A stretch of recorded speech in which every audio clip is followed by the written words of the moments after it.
ऐसे शाश्वत बनिए बात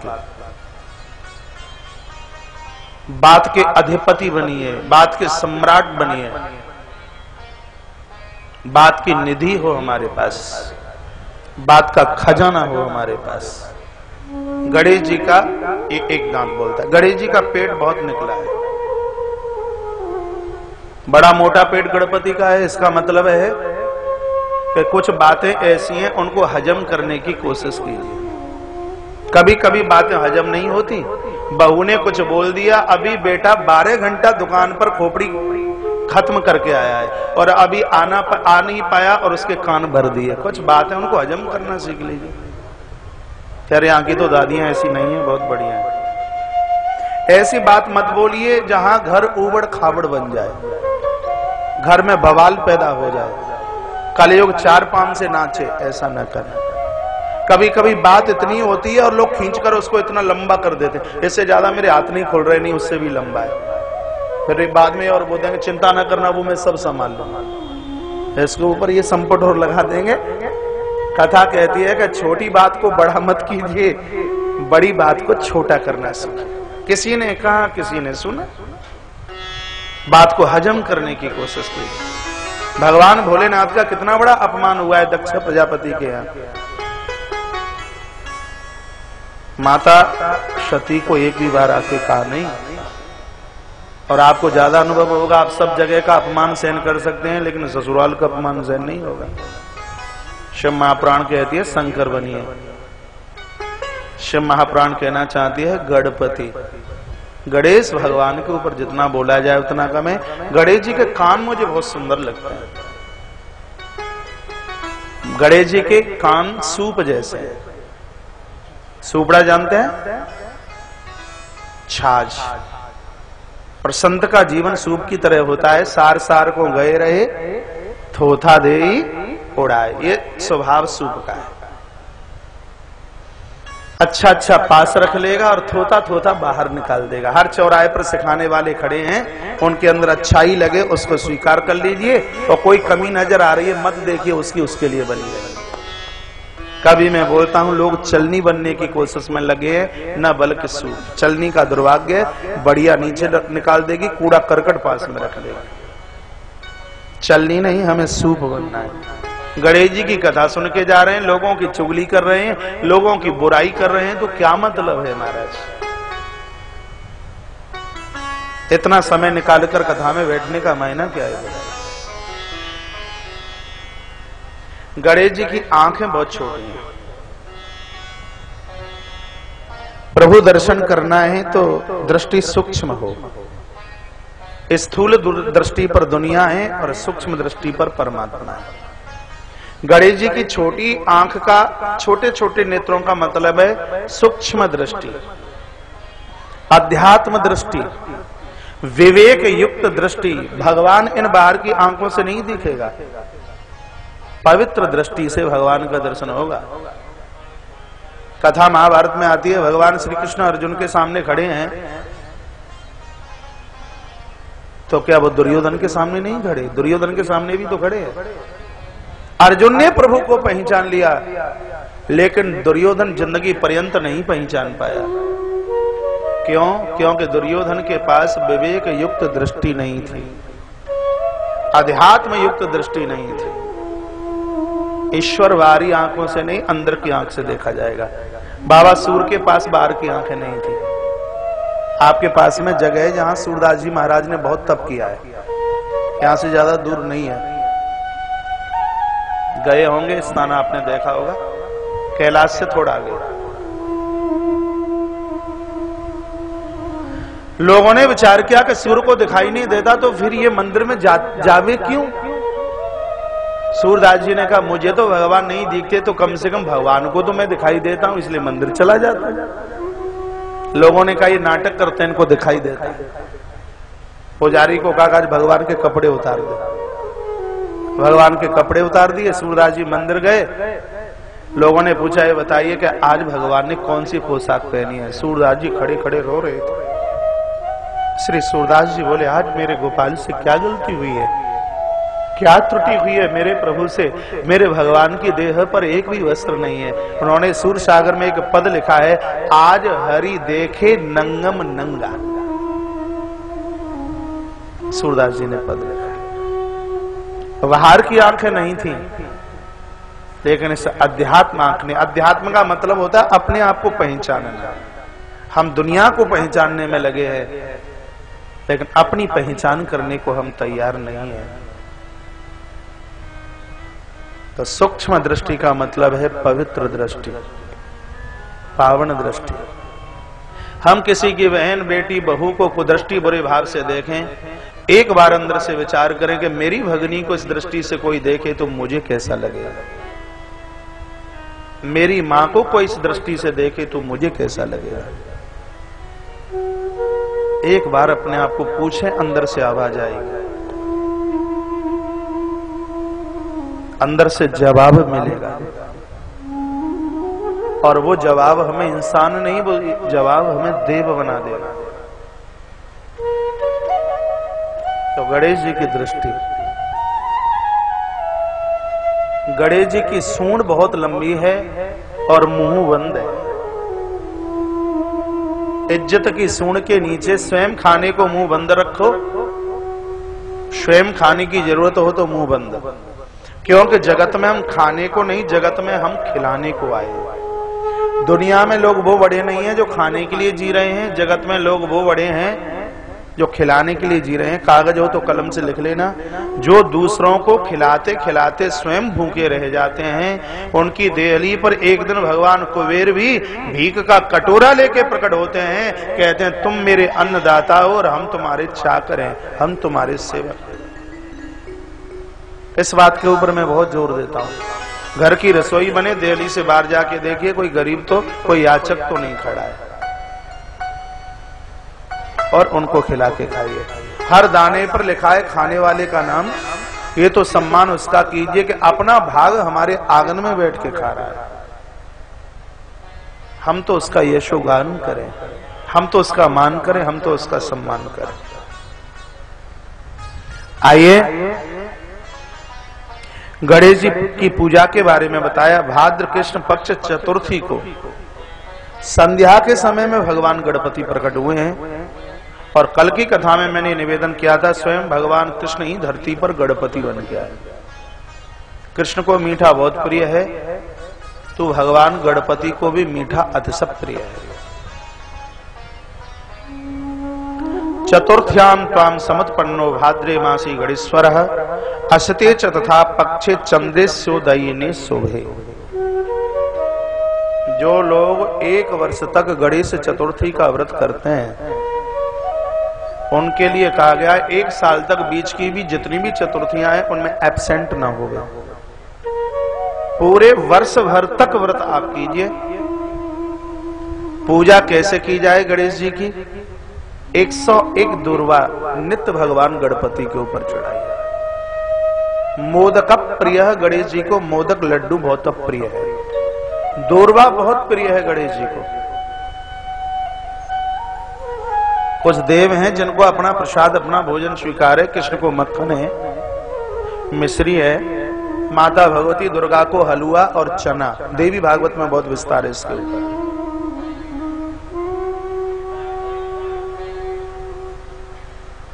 भगवान गणपति को गुड़ और लड्डू, मोदक, गुड़ से बहुत रीझते हैं, बहुत खुश होते हैं।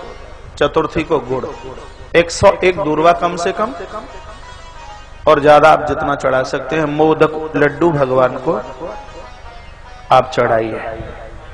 जब 1 साल पूरी हो जाए तो 12 ब्राह्मणों को तो एक तरफ भोजन, और 2 सौभाग्यवती माताएं, लिखने लायक बात है, और 2 बच्चों को, बालकों को, 2 बालक, 2 सौभाग्यवती माताएं और 12 ब्राह्मण, इतनों को भोजन कराने के बाद में ये व्रत पूरा होता है। भगवान गणपति का व्रत। गणेश का प्रभाव हमने देखा है प्रभु का। मराठा तो पूरा गणेश में हो जाता है इन दिनों में। महाभारत नहीं लिखी जाती यदि भगवान गणेश नहीं होते तो, और श्रीमद् भागवत का भी सृजन नहीं होता यदि ये गणपति बप्पा नहीं होते तो। हर देव के ऊपर उपकार भगवान गणपति ने किया है। रावण मरने में नहीं आ रहा था तो गणेश का आह्वान किया गया। आज आगे आप सुनेंगे 3 निशाचर त्रिपुर मरने में नहीं आ रहे थे तो श्री गणेश जी का आह्वान किया गया है। पूर्व में मैंने कभी आपको बोला हो गणेश जी की प्रतिमा 3 प्रकार की हैं। सूंड बाईं तरफ है, दाईं तरफ है और सीधे भी है। बाईं तरफ गणेश जी की सूंड है, ये दुश्मनों को मारने वाले, शरीर से नहीं, उनके अंदर जो बेईमानस्यता है उसको बदल करके रख देंगे। घर की मुख्य देहली पर ऊपर वो गणेश लगाइए जिनकी सूंड बाईं तरफ। पूजा में वो गणेश जी बैठाइए जिनकी सूंड दाईं तरफ है। कोर्ट कचहरियों से फुर्सत नहीं है तो उन गणेश जी का पूजन कीजिए जिनकी सूंड बिल्कुल सीधे है। सिद्धि और बुद्धि के प्रदाता हैं भगवान गणपति। षोडशोपचार से पूजन कीजिए। पाद्योपाद्यम हस्तवर्ग मुख्य आचमनियम। तत्पश्चात निवेदन किया गया 12 नाम गणपति के नित्य आवाहित करे। सुमुख शही गदंतश्च कपिलो गजकर्णकः लंबोदर्श विकटो विघ्ननाशो विनायकः धूम्रकेतुर गणाध्यक्षो भालचंद्रो गजानन द्वादशैतानि नामानि या पठे शृणु यादपि। गणेश पुराण से ये कुछ श्लोकों की ऋचाएं स्वस्ति वाचन के साथ में जोड़ दी गई हैं। गणेश जी तो सदैव मंगल करने वाले हैं, इसलिए इनको मंगल मूर्तये नमः भी बोलते हैं। यहां लिखा है 2 श्लोकों में तो मैंने 12 नाम बोल दिया। सुमुख, एकदंत, कपिल, गजकर्ण, लंबोदर, विघ्न विनाशक, बालचंद्र, गजानन। लिखा है इदम सुमंगलाख्यानम यह सुनोति सुसंयतः। घर में मंगल नहीं हो रहा, गणेश जी का आह्वान कीजिए। बच्चे पढ़ने में कमजोर हैं, गणेश जी का पूजन बंधन कीजिए। दुकान को ताला डल गया है, कारोबार रुक गया है, गणेश जी का आह्वान कीजिए। कर्जा बहुत बढ़ गया है, गणेश जी का आह्वान कीजिए। सर्व मंगल संयुक्त सब हवीन मंगल लालया। बेटी के लिए घर वर नहीं, बेटे को वधू नहीं मिलती है, आप गणेश जी का आह्वान कीजिए। लिखा है ना अपुत्रो लवते पुत्रम, जिसके संतान नहीं है उसको पुत्र मिलेगा।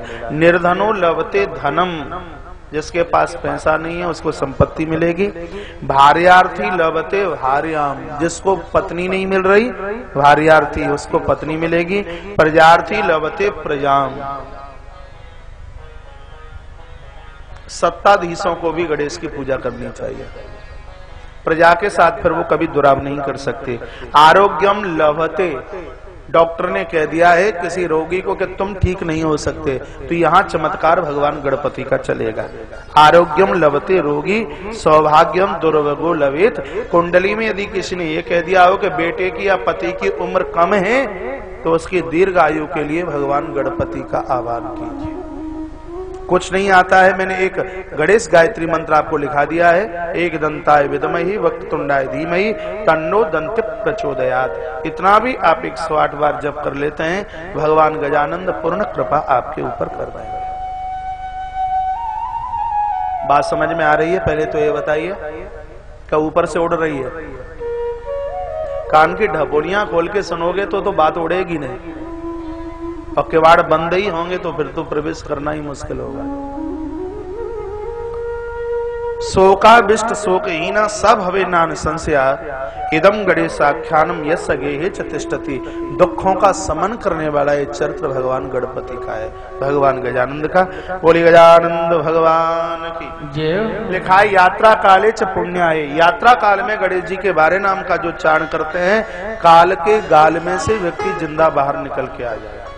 अपने बच्चों को ये मंत्र दे दीजिए, बच्चे दुकान जाएं तो ये बोलते हुए जाएं, और घर में प्रवेश करें तो ये बोलते हुए ही प्रवेश करें, पांव में कांटा भी नहीं लगेगा। इतने प्रभावशाली भगवान श्री गणपति सर्वाभीष्ट सलभते श्री गणेश प्रसादतः। सर्व प्रकार से आत्म कल्याण आत्म उद्धार करने वाले भगवान प्रभु श्री गणपति हैं, भगवान गणेश हैं। बोले गजानंद भगवान जय। अब प्रभु गणेश के लिए तो जितना बोला जाए उतना कम है। आज की यात्रा बहुत लंबी है, बहुत दूर तक जा रहा है। सौनक ऋषियों ने महात्मा सूत जी को प्रश्न किया, नारद जी ने विधाता ब्रह्मा को प्रश्न किया, कहा इतने बड़े बड़े देव, इतने सुंदर देव, लेकिन हम आपसे पूछना चाहते हैं कि सभी देवताओं में प्रथम पूजन भगवान गणपति का ही क्यों होता है? सबसे प्रथम पूजित भगवान गणपति कैसे हैं, ये बता दीजिए।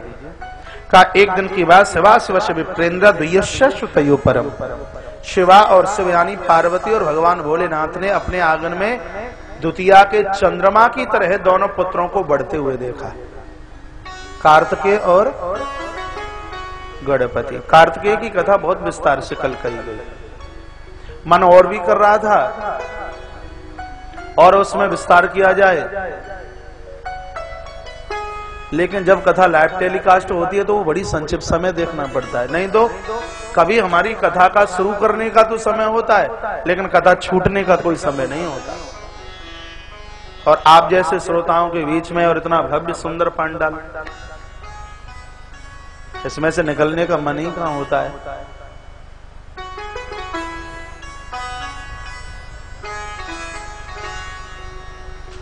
लगता ही नहीं कहीं बाहर बैठे हैं, लगता है कि कहीं किसी मंदिर में बैठे हैं। आपके ही कमला नगर से भैया सुनील कुमार अग्रवाल, मुकेश कुमार अग्रवाल, मुकेश टेंट हाउस,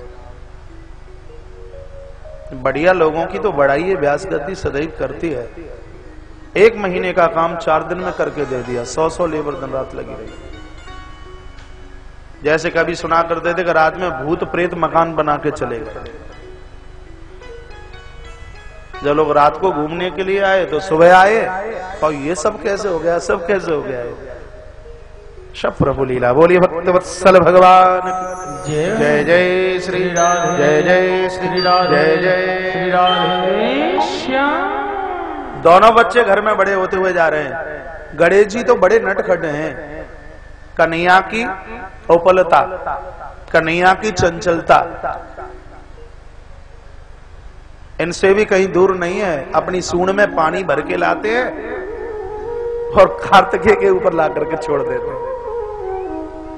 जैसे कृष्ण भगवान बलराम की कभी नाक पकड़ लें, कभी कान खींच लें, कभी बगल में धक्का मुक्की कर दें, जैसे बलराम मैया से जाकर के शिकायत करें, और ऐसे ही कार्तिकेय जी पहुंच जाएं मां के पास और कहें, मां वैसे तो गणपति मोह को बहुत प्राणन से प्यार हो, छोटो है ना, छोटों के ऊपर स्नेह कीजिए, लाड़ कीजिए। छोटों का तो ये कर्तव्य धर्म ही है, उनके लिए बड़े भगवान की तरह होने चाहिए। लेकिन जो छोटे हैं वो छोटे उनके लिए अपने पुत्र से भी खास होने चाहिए। ऐसा लगता है कि पुत्र से प्यारा कुछ भी नहीं होता, लेकिन छोटा भाई बेटे से भी ज्यादा प्रिय हो गया। लाख गलती कर दे, पानी छोड़ दीजिए उसके ऊपर, आपको अपने प्राणों से ज्यादा प्रिय हो। अनुज प्रभु राम पिता के लिए हो सकता है न रो पाए हो इतना, प्रभु राम अवध के लिए न रोए हो। जब लखन की छाती में शक्ति लगती है, आपने कई बार सुना है राम कथा के माध्यम से, प्रभु राम रो रो के कहते हैं लखन नहीं तो राम भी नहीं। बंदर भालुओं को कह दिया कि मेरे वीरों आप प्रस्थान कीजिए, राम का सूर्य आज तक ही उदित था, वह स्थांचल की तरफ है। ये तमाम कथाएं हमें प्रीति, हमें स्नेह, हमें प्रेम ही तो सिखाती है। ये पैसा किसका हुआ है, आज है कल नहीं रहेगा। हमने 19 साल के कोर्स में कितने सड़कपतियों को करोड़पति और कितने करोड़पतियों को खाकपति बनते हुए देखा। ये लक्ष्मी आपकी नहीं, नारायण की है, आज है कल नहीं रहेगी। इस पैसे के लिए घर का प्रेम समाप्त मत कर देना। ये कथा तो हमारा बहाना है, हमें तो व्यासपीठ से कुछ और ही कहना है। कथा तो माध्यम है। आज जिसकी जरूरत है उसको पहचानिए, आपको जीवन में सब कुछ मिलेगा, भाई नहीं मिल सकता।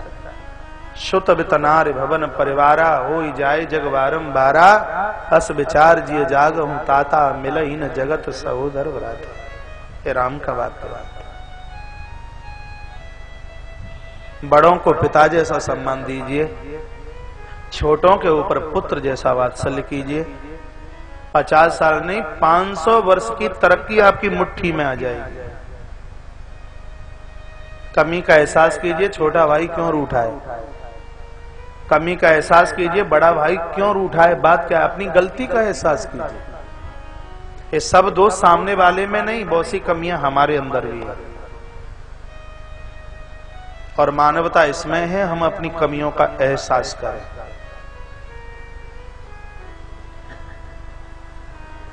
कार्तिकेय जी महाराज गणेश को बहुत स्नेह करते हैं, बहुत प्रेम करते हैं। दोनों बालक माता पिता के आंगन में बड़े होते हुए जा रहे हैं। एक दिन दोनों के दोनों मैया की गोद में आके बैठे। कार्तिकेय ने कहा मैया हमारा ब्याह कब होगो। गणेश जी बोले कि हमारा ब्याह कब होगो। छोटा बेटा विवाह की बात करे, बड़ा प्यारा सा लगता है। कृष्ण ने एक दिन मैया को, ये भागवत कथा नहीं सुना रहा, कोई कहने लायक बात होती है बोल देता हूँ। कन्हैया ने भी कहा मैया ब्याह कब होगो। चलो आओ ब्याह आओ, बहू ले गो। हाँ और का कितनी बड़ी कि जब गैया चराए हुए जाए तो अपन खीसला में रख के ले जाए, जेब में लेके रख के लेके चले जाए, इतनी बड़ी लेंगे। गणेश भी बोले मैया हम ज्यादा लाडले हैं, छोटे हैं, तासों ब्याह हमाओ पहले होना चाहिए। मैया ने कहा बेटा पहले ब्याह बड़न को हो वह छोटन को बाद में। का औरन के जहां बड़न को हो तो होगा, जहां तो छोटे से शुरुआत होगी। मैया पहले विवाह हमारा। गणेश बोले। कार्तिकेय जी ने कहा अच्छा मैया जा घर में, मेरा तो जन्म हुआ नहीं, मेरा जन्म तो घर के बाहर हुआ है, इसलिए मुझे पता है कि विवाह पहले मेरा नहीं होगा। अब मैया दुविधा में पड़ गई। माता पिता के लिए बच्चे बराबर होने चाहिए। डोंगरे जी महाराज सुनाया करते थे कि एक अमृत का कटोरा भर के पिला दे और एक दूध में या पानी में सल्फास घोल करके दे दे, इतने पर भी माँ बाबू जी के बीच में बच्चों के प्रति विषमता नहीं आनी चाहिए। आप शरीर से किसी के भी साथ रहिए, शरीर से माँ बाबू जी किसी के संग रहे, आप पूज्यता का भाव रखिए। वो शरीर से भले ही भी कहीं है लेकिन उसका उनका बराबर आशीर्वाद आपके लिए है।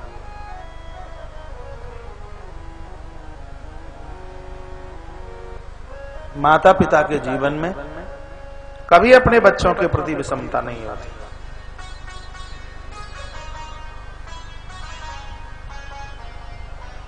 और होनी भी नहीं चाहिए। भगवान शंकर को मां जगदम्बा बोली पुत्र दोनों मेरे ही हैं। यदि बड़े की विवाह की बात करूं तो ये छोटा इतना नटखट है, इसको संभालना मुश्किल हो जाएगा। और यदि छोटे की विवाह की बात कह दी तो बहुत बड़ा जघन्य अपराध हो जाएगा, अन्याय हो जाएगा। इसलिए अब आप ही बताइए क्या करें। भोलेनाथ ने कहा मेरे दिमाग में आ गई ना बात, क्या ये दोनों परिक्रमा लगाने के लिए जाएं धरती की, और जो पहले परिक्रमा लगा करके आ जाएगा विवाह पहले उसका होगा। क्यों शंकर जी जानते हैं कार्तिक का मोर वाहन है, सो आई जाएगा जल्दी, और बड़े के होने के नाते विवाह उसका पहले होना चाहिए। और निकला हुआ पेट बड़ी मुश्किल होती है महाराज मोटे आदमी के लिए। प्रातः जल्दी जागिए, शरीर को स्वस्थ कीजिए। पहले पेट अंदर और छाती बाहर हुआ करती थी, आज छाती अंदर और पेट बाहर हो गया। कुछ समय प्रातः शरीर को दीजिए। आप व्यस्त हैं, हमें पता है बहुत व्यस्त हैं, लेकिन इतने व्यस्त मत बनिए कि पूरे रोग अपना घर जमा लें घर में आकर के। पूर्व में बोल चुका हूं प्रातः 1 घंटा शरीर को और 1 घंटा भगवान को दीजिए। दिन में तांद पट्टा आराम से सो जाइए, कभी दिक्कत नहीं हो सकती। डॉक्टर के यहां पर्ची बनवाने के लिए नहीं जाना पड़ेगा। डॉक्टर महोदय लोगों को तो मेरी बात बड़ी कड़वी लगती होगी, कहते होंगे महाराज तुम कथा करते हो कि हमारा शटर नीचे डलवाना चाहते हो। हम तो कहना चाहते हैं कि मेरा विश्व स्वस्थ हो, व्यस्त हो और मस्त हो। ये 3 सूत्र हैं, स्वस्थ, व्यस्त और मस्त। जब तक आप स्वस्थ नहीं होंगे तब तक आप व्यस्त नहीं हो सकते। और व्यस्तता आपको मस्ती भी देगी। स्वस्थ रहिए, व्यस्त रहिए। और तीसरा क्या बोल गया हूं मैं? मस्त रहिए, मस्त रहिए। 2 घंटे प्रातः जल्दी जागिए। लोग कहते हैं करेंगे क्या? कबूतर को, चिड़िया को पूछना क्या इसको 2-4 किलो की रोटी करनी है या झाड़ू पोंछा लगाना है? लेकिन घोंसले में सूर्य उदय के बाद कोई भी पंछी नजर नहीं आएगा। इसलिए जितने इंजेक्शन हमारे लगाए जाते हैं कबूतर के नहीं लगाए जाते, गौरैया चिड़िया को नहीं लगाए जाते। हमने इतने रोगों को बुलावा दिया है कि डॉक्टर भी उतना नाम नहीं जानता। कार्तिकेय का वाहन मोर है। मोर संयम का प्रतीक है, इसलिए कृष्ण ने मोर के पंख को माथे के ऊपर लगाया। मोर के आंसुओं से औलाद का जन्म होता है। संयम सीखना हो तो मोर से सीखें। और कार्तिकेय जी महाराज भी संयम के एक बहुत बड़े धनी हैं। कार्तिकेय जी बड़े खुश हो रहे थे कि मेरा वाहन तो उड़ने वाला है, और जैसा गणेश और जैसा उसका वाहन चूहा जिंदगी लग जाएगी तो भी आने वाला नहीं। श्री कार्तिकेय जी ने माँ बाबू जी के चरणों में वंदन प्रणाम किया है। विवाह योग्य हो संजातो सुतावित चिताव बहु, विवाह कथम कार्यम पुत्र योर भयो शुभम। विवाह की इच्छा से दोनों बालक मुदित हो रहे हैं। श्री कार्तिकेय जी महाराज अपने वाहन पर आरूढ़ होते हुए चले गए। जल्दी जल्दी परिक्रमा लगा के। इसका मायना यह भी है कि माँ बाबू जी ने जो आदेश दिया है उसमें लापरवाही भी नहीं है, उसको तो फटाफट शीघ्र कर देना ही चाहिए। माता पिता का आदेश साधारण इंसान का आदेश नहीं, साक्षात भगवान का आदेश है। पूरा रामायण इस आदेश के ऊपर ही तो लग गया है। अब भगवान गणपति विचार करने लगे कि जैसा हमारा वाहन जिंदगी लगे आ नहीं सकते, क्या करें। सो कार्तिकेय जी तो गए परिक्रमा के लिए, और इधर श्रीमान जी ने 2 आसन लिए कुशा के। गणेश जी ने माँ बाबू जी के सामने पहुंचे और 2 आसन बिछा दिए और कहा पिताजी आप इस आसन पर बैठ जाइए। पार्वती को कहा मैया आप इस आसन पर बैठ जाइए। माता पिता कौतूहल देख रहे हैं, बैठा दिया दोनों को, और फिर इन्होंने परिक्रमा लगाना शुरू किया। यानी कानि च पापानि जन्मांतरी कृतानि च तानि तानि प्रियक्षन्ति प्रदक्षिणाम पदे पदे 1। फिर मंत्र बोला कहा 2, फिर मंत्र बोला कहा 3, फिर मंत्र बोला 5, फिर मंत्र बोला 7, और लंबे होकर साष्टांग प्रणाम किया और कहा पिताजी माताजी आपने धरती की 1 परिक्रमा के लिए कहा था और मैं 7 परिक्रमा करके आ गया, अब मेरा विवाह कर दीजिए।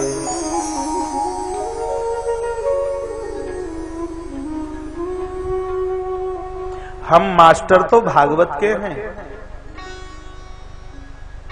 ये तो सब कथाओं का आनंद हम हनुमान जी की कृपा से ले लेते हैं। हनुमान जी की कृपा से और सही व्यासपीठ से है, पढ़ाई नहीं है। इस बात के लिए समय ही कहां मिलता है। ग्रंथ सामने रखा है, 1 श्लोक उठाते हैं, आगे के 20 श्लोकों का पता लगता है कि अब ये आने वाला है, आगे अब आगे ये आने वाला है। संस्कृत भाषा देव भाषा